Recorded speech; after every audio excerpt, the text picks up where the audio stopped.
नमस्कार जी, मैं आपका अपना कुलदीप अवस्थी और आप देख रहे हैं बेजोड़ रत्न। इस समय जस्टिस श्री यशवंत वर्मा बड़ी चर्चा में है, क्योंकि महाभियोग की तलवार लटक सी रही है।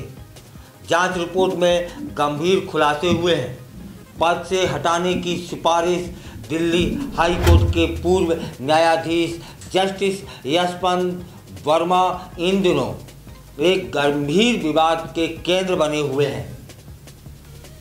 सुप्रीम कोर्ट द्वारा गठित जांच समिति ने अपनी रिपोर्ट में यह स्पष्ट किया है कि जस्टिस वर्मा के खिलाफ भ्रष्टाचार से जुड़े पर्याप्त तथ्यों के आधार पर अनुशासनात्मक कार्रवाई की जानी चाहिए।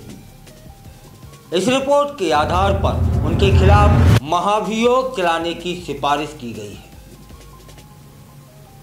मार्च 2025 में लगी आग और कैश का खुलासा सारा मामला तब उजागर हुआ था, जब मार्च 2025 में दिल्ली के 30 तुगलक स्थित एक सरकारी आवास में अचानक आग लग जाती है और यह घर जस्टिस वर्मा के आधिकारिक आवास के रूप में दर्ज था। आग लगने की सूचना मिलते ही दिल्ली फायर सर्विस और दिल्ली पुलिस की टीमें मौके पर पहुंचती हैं। जहां एक ओर आग बुझाने की प्रक्रिया चल रही थी, वहीं वहां मौजूद अधिकारियों ने जो दृश्य देखा उसने सभी को चौंका दिया।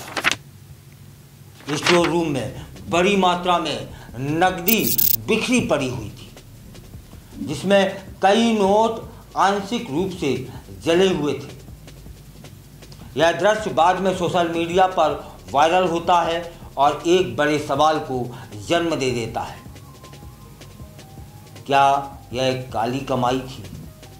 यह था वह सवाल जो कि आज तक अनसुलझा है।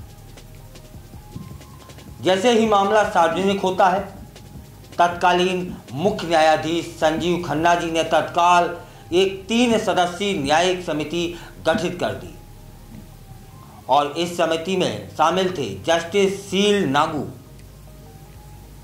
Justice GS Sandhawalia, justice Anu Sivaraman.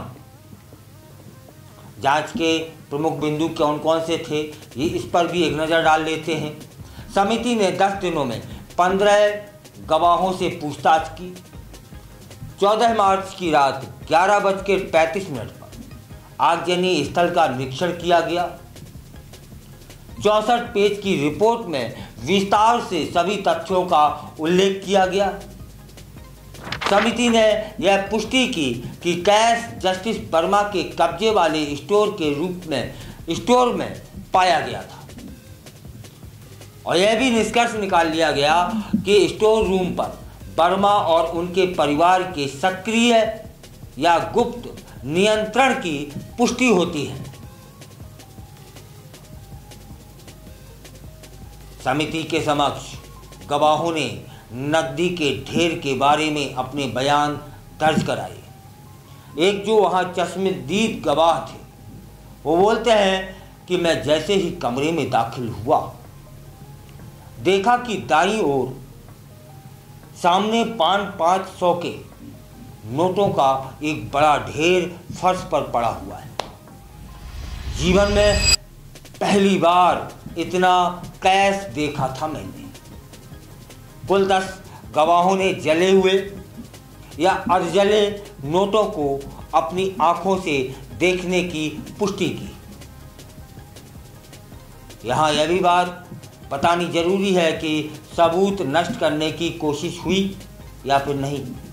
जांच रिपोर्ट के अनुसार जस्टिस वर्मा के निजी सचिव राजिंदर सिंह कार्की और उनकी बेटी दिया वर्मा पर सबूत मिटाने और सफाई के प्रयासों में भूमिका निभाने का संदेह है। कार्की पर आरोप है कि उन्होंने फायरमैन को निर्देश दिया था कि वे अपनी रिपोर्ट में नोटों के जलने और सफाई कार्य का उल्लेख न करें। हालांकि उन्होंने इससे इनकार किया है, लेकिन अन्य गवाहों और इलेक्ट्रॉनिक साक्ष्यों ने उनके बयान को खारिज कर दिया है। अब अगला कदम क्या हो सकता है?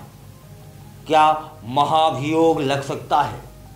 जांच समिति की रिपोर्ट के आधार पर यह सुझाव दिया गया है कि जस्टिस यशवंत वर्मा को उनके पद से हटाने की प्रक्रिया शुरू की जाए। सुप्रीम कोर्ट की अनुशंसा के बाद मामला अब राष्ट्रपति जी के पास और संसद की प्रक्रिया के अंतर्गत आ जाएगा। अगर संसद में बहुमत के साथ प्रस्ताव पारित हो जाता है तो उन्हें पद से हटा भी दिया जाएगा। यह प्रक्रिया भारतीय न्यायपालिका के इतिहास में दुर्लभ मानी जाती है। इस मामले के सामने आने से पहले ही जस्टिस वर्मा का स्थानांतरण दिल्ली हाई कोर्ट से इलाहाबाद हाई कोर्ट कर दिया गया है।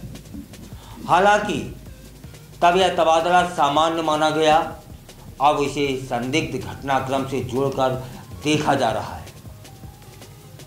तब फिर सवाल है, इस पूरे घटनाक्रम ने एक बार फिर भारतीय न्यायपालिका की विश्वसनीयता और पारदर्शिता पर सवाल खड़ा किया है। जब एक उच्च न्यायाधीश के आवास में नकदी का इस कदर बड़ी संख्या में मिलना सामने आ जाता है ना, तो यह आम जनता में संस्था की छवि को गहरा धक्का पहुंचाता है। अब देखना यह भी होगा कि क्या सरकार और संसद इस रिपोर्ट पर जल्द में कार्रवाई करेगी या फिर नहीं। हम सभी को इंतजार रहेगा।